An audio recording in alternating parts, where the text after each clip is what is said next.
अस्सलामु अलैकुम। सारे मीडिया को मेरी तरफ से बहुत शुक्रिया कि आज जो सब्जेक्ट मैं बात करने वाली हूँ, लोकसभा इलेक्शन 2024, उस इलेक्शन में ऑल इंडिया महिला एम्पावरमेंट पार्टी इंडिया के कुछ मुकामात पर, महाराष्ट्र, कर्नाटका, तमिलनाडु, बहुत सारे मुकामात पर कुछ सीट्स कंटेस्ट कर रही है। खासकर से आज का जो प्रेस कॉन्फ्रेंस है, हैदराबाद चार मीनार कॉन्स्टिट्यूंसी से एमईपी कंटेस्ट करेगी लोकसभा इलेक्शन, और वो इलेक्शन कंटेस्ट करने का मकसद ये रहेगा कि आज तक वहां पर जो डेवलपमेंट नहीं है, जैसे हैदराबाद को एक आइकॉन सिटी कहा जाता है, जहां चार मीनार को जाते हैं तो वो एक नमूना और निशानी की जगह होती है, मगर वहां पर जब हम जाते हैं तो सिर्फ कचरा और गंदगी, नाले वगैरह नजर आते हैं। और खासकर से ओल्ड सिटी के जो मुसलमान हैं और जो बच्चे हैं, वहां के डेवलपमेंट की बहुत से बहुत कमी है। और काफी रिपोर्ट्स, काफी महिलाओं के रिपोर्ट्स मेरे पास आ चुके हैं, तो उसके डेवलपमेंट के लिए ये इलेक्शन एमईपी कंटेस्ट करेगी और खासकर से एक बहुत अच्छा बदलाव लाकर हैदराबाद के अंदर एमईपी कंटेस्ट करके बताएगी। सारे लोगों का अगर साथ रहेगा, आप सबका, मीडिया के भाइयों का, सबका साथ रहेगा, तो जरूर हैदराबाद की सीट को जीतकर हैदराबाद को जो ओल्ड सिटी के नाम से जो मशहूर हुआ है, उसको एक गोल्ड सिटी बनाने की पूरी कोशिश करेंगे। क्योंकि यहाँ पर मेरे पास जो रिपोर्ट है उसमें यह है कि वहाँ पर मच्छर के भी इतने बड़े प्रॉब्लम होते हैं, जो पिछले सालों से 40 साल से असद साहब जीतते आए हैं, उनकी फैमिली जीतती आई हुई है, और एमआईएम की पार्टी ने आज तक उन नालों की सर्विस नहीं किया और न उनके रास्तों की सर्विस किया है। कभी भी जहां पर जाते हैं तो रास्तों का जो कंजेस्टेड है उसको भी नहीं हटाया है। और यहाँ तक के वहां पर किसी के घर जो छोटे छोटे ही, आज तक उनके घर जो है डेवलप नहीं हो पाए ही। और वहाँ के लड़कियों के लिए, वहाँ के औरतों के लिए, वहाँ के बच्चों के लिए मैं अच्छे से अच्छे स्कीम्स को लॉन्च करके और उनके पढ़ाई के लिए, उनके स्कूल्स के लिए, उनके जो भी सहूलियात है उनको सहूलियात करने के लिए जो है ये पार्टी एमईपी जो है कंटेस्ट करेगी लोकसभा इलेक्शन 2024। और खासकर से मैं यही बात बताती हूँ कि बहुत सारे लोग जुल्मों के अंदर दबे हुए हैं। वहाँ का जो ये होता है कि खाली सिर्फ जुल्म होता है। जब भी वहाँ पर इलेक्शन होता है, चाहे कांग्रेस इलेक्शन करे, चाहे कोई और पार्टी इलेक्शन करे, वो कैंडिडेट ना वहाँ पर जा पाता है, ना वहाँ पर पैदल सफर करके किसी को वोट के बारे में बुला पाता है, ना बता पाता है। तो जुल्म की राजनीति नहीं चलेगी और जुल्म की राजनीति को बंद करना बहुत जरूरी है।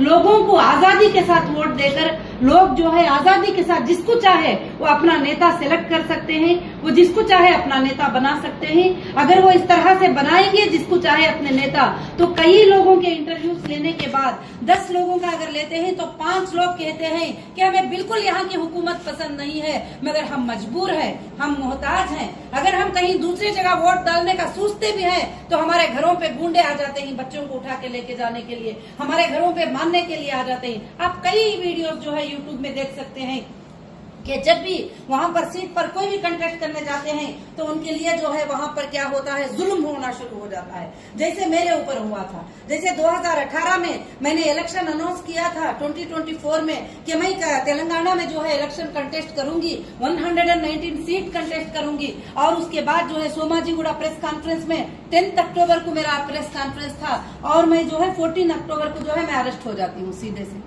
और उसमें तो केसीआर साहब भी मिल गए और असद साहब भी मिल गए, सारे लोग मिलकर अरेस्ट करके लोकसभा होने तक के लिए 2 साल 4 महीने जो है मुझे बाहर आने नहीं दिए, तरह तरह के पीटी वारंट लेके आके। मगर आज तक कोई एविडेंस नहीं है, कोई प्रूफ नहीं है, कोई गुने का प्रूफ नहीं है। खासकर से जो है हरासमेंट किया गया। मगर मैं आने के बाद भी, इतनी तकलीफ मेरे ऊपर गुजरने के बाद भी आज भी मैं खामोश नहीं हूँ, क्योंकि मेरी आखिरी सांस रहे तक जस्टिस के लिए फाइट करूंगी। जहाँ नाइंसाफी होती है वो नाइंसाफी को रोकने के लिए मैं फाइट करूंगी। और खासकर से कई लोगों के ऊपर वर्ल्ड सिटी में नाइंसाफी हुई है, कई लोगों के ऊपर आज भी नाइंसाफी होती जा रही है। आज मेरा प्रेस कॉन्फ्रेंस का खास मुद्दा जो है हैदराबाद डेवलपमेंट, चार मीनार डेवलपमेंट, वर्ल्ड सिटी डेवलपमेंट को करने का मेरा खास मुद्दा है। अगर मुझे लोगों ने साथ दिया, अगर दिया तो मैं 5 साल के बाद उनको जरूर से जरूर पूरे के पूरा जो है डेवलपमेंट करके मैं जरूर से जरूर बताऊंगी इंशाल्लाह। और खासकर से मस्जिदों की डेवलपमेंट, वहाँ के उलमा की डेवलपमेंट, मौजनों की डेवलपमेंट, सारे के सारा मुझे करने के लिए आता है। यहाँ तक कि कई मस्जिद के उलमा मुझे मुलाकात करे ही, मुझे बात करे ही, वो कहते मस्जिदों में पानी की सहूलत नहीं है। चलो घरों में तो अलग बात है, मस्जिदों में पानी की सहूलत नहीं है, गलियों में पानी की सहूलत नहीं है, स्कूल्स में पानी की सहूलत नहीं है। जब एक बार जीत जाते हैं तो कहते हैं कि असद साहब के पास तो कोई मुलाकात को जा ही नहीं सकते और ना उनको बात कर सकते। उनको कौन मुलाकात कर सकते हैं? उन्होंने जिनको चाहते हैं वो मुलाकात करते हैं, जो टपोरी टाइप के वीडियोस जो है वायरल करते हैं, तो वैसे लोग मुलाकात कर सकते हैं। जो जरूरतमंद है वो मुलाकात नहीं कर सकते। 40 साल से जुल्म से जीत कर आना, और जीत कर आइए, खुशी की बात है, कोई गमी की बात नहीं, मगर लोगों के साथ इंसाफ करिए और बच्चों के साथ इंसाफ करिए, यूथ के साथ इंसाफ करिए, वहाँ के महिलाओं के साथ इंसाफ करिए जरूर से जरूर। तो आज मेरा ख्वाब, मेरा मकसद यही है कि मैं जब पूरे तेलंगाना का अनाउंसमेंट की तो मुझे केसीआर, असदुद्दीन साहब सब मिलकर मीटिंग करके दिल्ली को कमिश्नर साहब को भेज के मुझे अरेस्ट करवा दिए और वहां से फ्लाइट में मुझे लेकर आए। कौन से एक्टिविस्ट को फ्लाइट में लेके आते ही फ्लाइट में लेके आए और वहां से हर जगह भी लेके जाने के लिए फ्लाइट में मुझे घुमाए, क्योंकि उनका मकसद मुझे ये नहीं करना था बल्कि मुझे हाइड कर देना था और मुझे छुपा देना था। मगर ऊपर वाला बहुत बड़ा होता है। जब नाइंसाफी की बात आती है तो मुझे झूठ, रमजान के महीने में मुझे ईडी कस्टडी में ली थी, चंचलगौड़ा जेल के सामने मैं गिर गई थी रोजे की हालत में। सारी दुनिया ने देखा था वो चीज को। आज सिर्फ रमजान के महीने में कविता जी को भी अरेस्ट करके लेके गए दिल्ली को। क्यों? कि कभी भी राजनीति, ये सीट जो है ना किसी की भी नहीं होती, ये कोई भी हार सकते हैं, कोई भी जीत सकते हैं। मेरा आज ये कहने का मकसद ये है कि लोगों के साथ इंसाफ करिए और कभी भी इंसाफ के लिए नहीं डरना है और इंसाफ के लिए जुबान उठाना बहुत जरूरी है। और खासकर से मेरा मकसद है कि असद साहब को हटाकर वर्ल्ड सिटी को जो है गोल्ड सिटी बनाना है और वहाँ के हर यूथ को जो है कि डेवलपमेंट में लाना है, हर महिला को वहाँ के राइट्स देना है। और वहाँ पर जो है मुझे कल से कई व्हाट्सएप आ रहे थे, कई चीजें आ रहे थे कि वहां पर आकर तो देखो, वहां पर तो फिर कर तो देखो, वहां पर तो आप बता कर तो देखो। मैं गली गली जाऊंगी, घर घर जाऊंगी और मैं सबको बताऊंगी, बात करूंगी, कौन क्या करता है वो आप सब भी देखना और मैं भी देखूंगी इंशाल्लाह। क्योंकि ये जमहूरियत है, ये इंडियन कॉन्स्टिट्यूशन है। एक छोटे से इंसान को भी राइट है कंटेस्ट करने का, उसको वोट मांगने का राइट है, उसको वहां पर डेवलपमेंट बोलने का राइट है। तो इंशाल्लाह वो राइट से मैं भी जो है अल्लाह के फजल से मांग रही हूँ। जो है हैदराबाद में बदलाव लाना चाहती हूँ। खासकर से आज का प्रेस कॉन्फ्रेंस मेरा खासकर से हैदराबाद के बदलाव के लिए है। लोगों को चाहिए कि आंख खोले और अंधे मत बन जाए। मैं एक बार रात में यहाँ पर विजिट करी थी और मैं चार मीनार की तरफ गई थी। वहाँ पर मैं देखना चाहती थी नॉर्मल, मैं एक छोटी सी गाड़ी लेकर चली गई थी। वहाँ नॉर्मल लोगों के बारे में इंटरव्यू लेकर बात करना चाहती थी। बच्चों को करीब बुलाकर पूछा, बेटा तुमने क्या पढ़ेगी? बोले 8 क्लास पढ़ेगी, 9 क्लास पढ़ेगी, 10 क्लास पढ़। कोई भी बच्चा वहाँ पर काम करता रह जाता है। तो ये सारे चीजों को हटाकर जो है डेवलपमेंट। फिर वहाँ से मैंने वर्ल्ड सिटी से और हैदराबाद से गुजरती हुई थोड़ा एरिया खोए तो मेरा दिल बड़ा दुख हुआ कि खाली वो एरिया खत्म होता है तो वहाँ से खुशियाँ शुरू होते हैं, वहाँ से सिटी खूबसूरत हो जाती है, वहाँ से बिल्डिंग नजर आते हैं, वहाँ से रोड नजर आते हैं, सब नजर आते हैं। अगर गंदगी है, अगर कंजेस्टेड है, अगर घरों को बिल्कुल डेवलपमेंट नहीं किया गया है तो वो हैदराबाद गोल्ड सिटी के अंदर है। तो मैं हैदराबाद की गोल्ड सिटी को गोल्ड सिटी बनाने का मकसद, ये नाइंसाफियों पर लड़ाई करने का मकसद मैं 2012 से फाइट कर रही हूँ और कोर्ट्स में हर जगह मेरी जीत हुई है। मैं उम्मीद रखती हूँ अल्लाह की जात से कि मैं यहाँ भी जरूर जीतूंगी इंशाअल्लाह और जरूर कामयाब होंगी। एबीपी का किस पार्टी से अलायंस है? देखिए, ऑल इंडिया महिला एम्पावरमेंट पार्टी आज तक किसी से अलायंस नहीं की है और कर्नाटका में 224 सीट्स पे कंटेस्ट करी, किसी से अलायंस नहीं रही। अभी इस बार 59 सीट असेंबली इलेक्शन 23 में कंटेस्ट की थी, किसी से अलायंस नहीं है। आज भी एमईपी किसी के साथ अलायंस नहीं है। एमईपी एक सेकुलर पार्टी है, सबकी आवाज है और एमईपी जो है हिंदूज के लिए, मुसलमान के लिए, क्रिश्चियन के लिए, देश के हर नागरिक के लिए इंसाफ लाने वाली पार्टी है। एमईपी का फाइनल डेस्टिनेशन प्राइम मिनिस्टर बनना है और देश के ऊपर हुकूमत करना है। एमईपी किसी से अलायंस होने का इरादा नहीं की है। हाँ, जहाँ पर जो पार्टी हमारे कॉन्स्टिट्यूशन को जो है वो आगे आने के लिए, हम जो सोचते हैं वो आगे बढ़ाने के लिए करती है, तो वो पार्टी को जरूर एमईपी सपोर्ट करेगी और एमईपी साथ देगी। मगर अलायंस किसी के साथ नहीं होगी और मर्ज किसी के साथ नहीं होगी। जहाँ इंसाफ की बात आती है वहाँ पर इंसाफ की बात करेगी। मैनिफेस्टो क्या रहेगा एमईपी का?